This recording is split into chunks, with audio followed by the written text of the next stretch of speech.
as câmaras dos condenados de igrejas, os pecados que tropeçaram os cristãos no inferno. Apesar do Senhor ter nos deixado sua palavra, Ele tem transportado pessoas para além da sepultura e no Espírito a fim de revelar mistérios que serão úteis às pessoas de sua geração, para que a vontade de Deus seja conhecida em relação para seus tempos. Cada geração deve saber a vontade de Deus para seu tempo e o que deve acontecer em sua geração. Estamos nesta terra a ler os sinais dos tempos e nossa geração é o momento mais difícil desde a história da Bíblia. Mas entenda isso, a Bíblia diz em 2 Timóteo 3, 1-2, saiba isso também, que nos últimos dias tempos perigosos virão. Porque os homens amantes, gananciosos, presunçosos, orgulhosos, blasfemadores, desobedientes aos pais, ingratos, ímpios. Até a Bíblia diz que o conhecimento aumentará nesta geração, Daniel 12, 4, e a iniquidade aumentará, Mateus 24:12. É por isso que o Senhor revela mistérios que não foram dados às gerações passadas nestes tempos difíceis da humanidade, para que a igreja moderna compreenda o que está acontecendo e o que está para acontecer. Existem câmaras de restituição no inferno. Meu irmão, quando você roubou o dinheiro de alguém, você tem que devolver o que roubou. Você não pode ir à igreja e dizer, eu dou a oferta de restituição, se você souber onde a pessoa mora.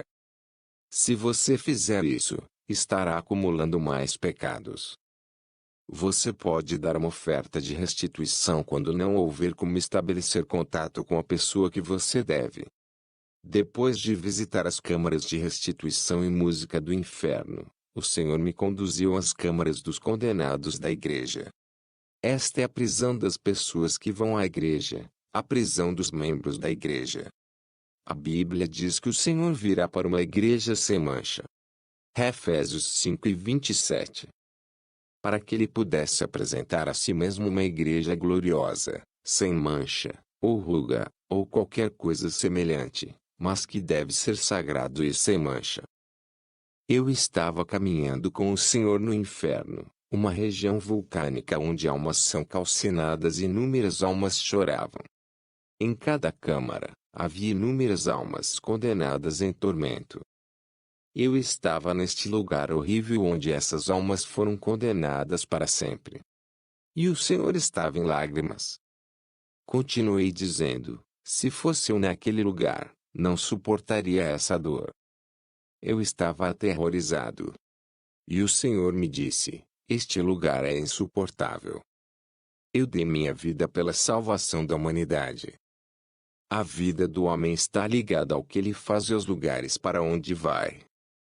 Não se esqueça do que você vê e diga ao meu povo o que você vê, pois a vida do meu povo depende disso.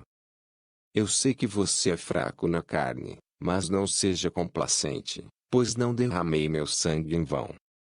Não acrescente a este testemunho, você contará exatamente o que viu. Eu vi demônios se movendo neste túnel do inferno. Esses demônios estavam segurando crânios humanos. Eles estavam se regozijando por ganhar as almas dos homens. Os demônios são vencedores de almas, ao contrário da maioria dos cristãos. O Senhor disse, o objetivo de Satanás é seduzir as pessoas do mundo, mostrando-lhes a glória deste mundo como se este fosse o melhor que eles poderiam ter. O diabo está dizendo à humanidade que o melhor é a vida neste mundo. Mateus 4:8 Novamente, o diabo levou a um monte muito alto e mostrou-lhe todos os reinos do mundo e sua glória. E disse-lhe, tudo isto te darei, se te prostrares e me adorares. Nesse túnel, havia um cheiro ruim. Finalmente chegamos a esta câmara destinada a membros de igrejas. Eu vi um portão enferrujado onde estava escrito, Câmaras dos Condenados das Igrejas. O Senhor disse, este é o lugar para pessoas que vão às igrejas e afirmam pertencer a mim. Eu disse, Senhor, até as pessoas que vão à igreja estão aqui. O Senhor disse, Esses membros das igrejas não estavam guardando minha palavra e meus princípios. Eles falharam em fazer o que eu queria que eles fizessem. Existem dois tipos de membros de igrejas. Eles são aqueles que adoram em minha vontade e aqueles que me adoram sob minha ira. Os tormentos nestas câmaras de membros da igreja são mais intensos do que todas as câmaras do inferno. Quanto mais avançarmos, mais severa será a punição. Quando o portão dessas câmaras foi aberto, um fogo inexplicável e terrível irrompeu do portão. Eu ouvi gritos de milhões de membros de igrejas que estavam cativos aqui. Eu vi demônios voando neste lugar. Eles disseram a esses cristãos: alegrem-se. Este é o seu reino para sempre. Vocês, frequentadores de igreja que viviam em pecado, estavam cumprindo nossa ordem e a vontade de nosso Mestre. Você seguiu nossos caminhos e fez coisas que pedimos que você fizesse. Alegrem-se. Amado, eu vi um poço de fogo e inúmeros cristãos dentro desses poços de fogo. Esses poços são construídos graças à vida pecaminosa que as pessoas vivem na terra. Quando você está vivendo em pecado, você está construindo seu poço no inferno. Quando entramos nesta câmara, vi uma região montanhosa e a lava espirrou e foi vomitada pelas crateras. A escuridão era total e o lugar estava iluminado pela lava que fluía. Houve gritos de incontáveis ex-membros de igrejas que perderam suas almas. E eu vi demônios regozijando-se e dançando por enganar e serem mais espertos do que esses cristãos. Irmão, nesta batalha por suas almas, não se deixe enganar pelos demônios. Quando entramos nesta câmara, vi um quadro onde uma lista de pecados era exibida. Esses pecados levaram os cristãos a esse terrível lugar de tormento. Meu irmão, esses cristãos que perderam a batalha estavam em uma situação insuportável. Suas almas estavam acorrentadas no poço de fogo, que era sua prisão e sua morada eterna. Quando nos viram, imploraram ao Senhor que os libertasse. Eles disseram: Senhor, lembra-te de nós. Nós te servimos.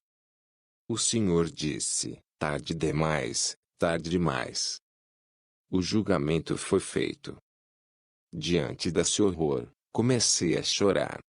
O Senhor disse: trabalhei para a igreja. Mas veja como meu povo está caindo aqui. Eu disse: Senhor, foi-nos dito que aqueles que vêm para a igreja têm uma parte no seu reino. Somente aqueles que fazem a minha vontade têm uma parte no meu reino, disse o Senhor. Quando olhei para a lista de pecados no quadro, estava escrito: Número 1. A prisão para aqueles que se recusam a pagar o dízimo. Aqueles que se recusaram a pagar ofertas e esmolas. Número 2. A prisão de quem ora na igreja liderado por uma mulher. Número 3. A prisão de pessoas que falam durante a pregação, pessoas que causam contendas e divisão na igreja. Número 4. A prisão de pessoas que fazem juramento, mas não as cumprem. Número 5. A prisão do povo de Deus que veio à igreja, mas não conseguiram se converter. Número 6. A prisão do povo de Deus que veio para a igreja e se arrependeu. Eles nasceram de novo, mas se apostataram, abandonando seu primeiro amor. Depois de ler o quadro ao redor do portão, vimos no horizonte um príncipe dos demônios sentado em seu trono. Ele estava citando passagens da Bíblia e dizendo às almas condenadas: a palavra de Deus foi dada a vocês, mas vocês falharam em guardar a palavra de Deus. Você estava orando, mas falhou em fazer a vontade de seu mestre. Você era membro de igrejas, mas estava criticando seus líderes. Muitas pessoas vão à igreja, mas não mudaram sua maneira de andar no mundo. Vir para a igreja é uma coisa e converter é outra. Ir à igreja não significa que você é um filho de Deus. A conversão é a transformação do coração da pessoa que sai de um estado para outro. É uma situação em que o homem abandonou seus caminhos perversos para caminhar pessoalmente com o Senhor. Viemos à igreja para aprender a andar pessoalmente com Deus. Não vamos à igreja por rotina. Mesmo que a igreja seja fechada, o verdadeiro cristão continua a andar com Deus. Os cristãos que estão nessas câmaras do inferno frequentam a igreja e não entregam suas vidas completamente ao Senhor. Muitos estão vindo para a igreja, mas não estão entregando suas vidas ao Senhor completamente. Mesmo assim, eles ouvem a palavra de Deus, mas falharam em buscar a transformação de seus corações que chamamos de conversão. A segunda categoria de almas nesta lista no quadro eram pessoas que estavam vindo para a igreja e se converteram, mas com o tempo, elas abandonaram seu primeiro amor e não andam mais com Deus, embora continuem a vir para a igreja. A igreja está cheia de fiéis que estão realmente distantes de Deus. Eles vêm para a igreja, mas não andam com Deus. Eles seguem seu próprio caminho. São pessoas que frequentam a igreja há 20 e 30 anos, mas não têm 20 e 30 anos de caminhada com Deus. Por todos esses anos, eles têm andado em seus próprios caminhos e não estão com Deus. A vida cristã significa andar continuamente com o Senhor em quem você acredita. Se sua linguagem é escandalosa, ou se seu comportamento é corrupto, e se você abandonou o caminho do Senhor, por favor, renda-se e renuncie. Eles são cristãos de nome, mas são pagãos em termos de caminhada. Ainda assim, quando eles vieram a Cristo, eles abandonaram seus maus caminhos. Mas hoje eles voltaram à velha maneira de caluniar, causando divisão e promovendo animosidade entre os irmãos. No entanto, eles se alegaram ser cristãos.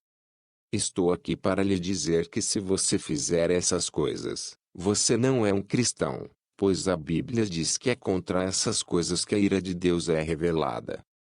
É por causa desse comportamento que o nome do Senhor é insultado em seu local de trabalho, sua vizinhança e em sua casa. Muitas vezes seu marido fica dizendo que você deve ficar em casa, mas por causa de seus caminhos, seu marido se pergunta se você é cristã. Os verdadeiros cristãos não são aqueles que oram muito. Eles são aqueles que perdoam seus inimigos e oram por aqueles que os perseguem. Se deixarmos de perdoar e guardar ressentimentos contra as pessoas em nossos corações, não veremos o Senhor. Outra categoria de cristãos que vi nesta câmara eram aqueles que não leem a Bíblia. Assim, eles não colocam em prática. Este livro da lei não deve sair de sua boca. Medite sobre ele dia e noite, para que você tenha cuidado de fazer tudo o que está escrito nele. Pois então você prosperará e terá sucesso em tudo o que fizer. Josué 1:8. As outras categorias são aqueles que deixaram de pagar o dízimo e foram infiéis a andar. O Senhor me conduziu a um homem que estava em tormento. Quando ele viu o Senhor, ele disse: Senhor, tem misericórdia. Eu reconheço que fiz algo errado. Decidi consertá-lo. Apenas me dê um segundo para pagar o dízimo que roubei. O Senhor disse: quando você estava no mundo, por que deixou de pagar o dízimo? É tarde demais. O julgamento já foi feito. Eu vi em sua cova, havia dinheiro que exigia justiça, e o homem estava esquelético e queimado pelo fogo que saía da cova. Eu disse: Senhor, o que ele fez? O Senhor disse: quando ele estava no mundo, eu costumava abençoá-lo, mas ela não pagava seu dízimo. Cada vez que você deixa de pagar seu dízimo, você está mentindo para mim e é atingido por uma maldição. E quando você for amaldiçoado, você não herdará o reino de Deus. O homem continuou implorando ao Senhor e dizendo: não paguei o dízimo por causa da minha necessidade, mas me arrependo. O Senhor disse: é tarde demais. Então, vimos um homem alegando inocência e disse: Senhor, Eu estava pagando meu dízimo. O Senhor disse: Nunca reconheço os seus dízimos.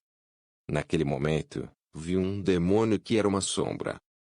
Ele veio apunhalá-lo nas costas, dizendo-lhe: Você sempre esteve em nosso acampamento. Eu disse: Senhor, salve este homem. O Senhor disse: Minha obra na cruz pode salvar as pessoas na superfície, mas quando elas morrem, minha obra não pode salvá-las. Quando as pessoas morrem, meu julgamento começa. O Senhor disse: O homem estava pagando dízimos a seu pastor que era ocultista, mas no dízimo há um pacto. Quando você paga dízimo a um ocultista, está fazendo um pacto com ele.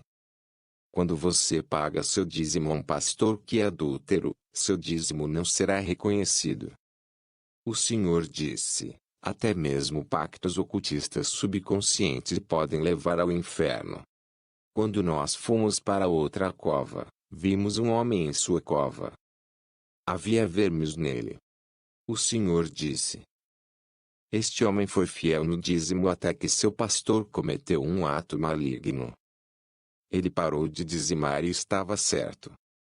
Mas ele deveria ter me pedido que lhe mostrasse para onde enviar seus dízimos, mas, infelizmente, ele nunca mais pagou o dízimo.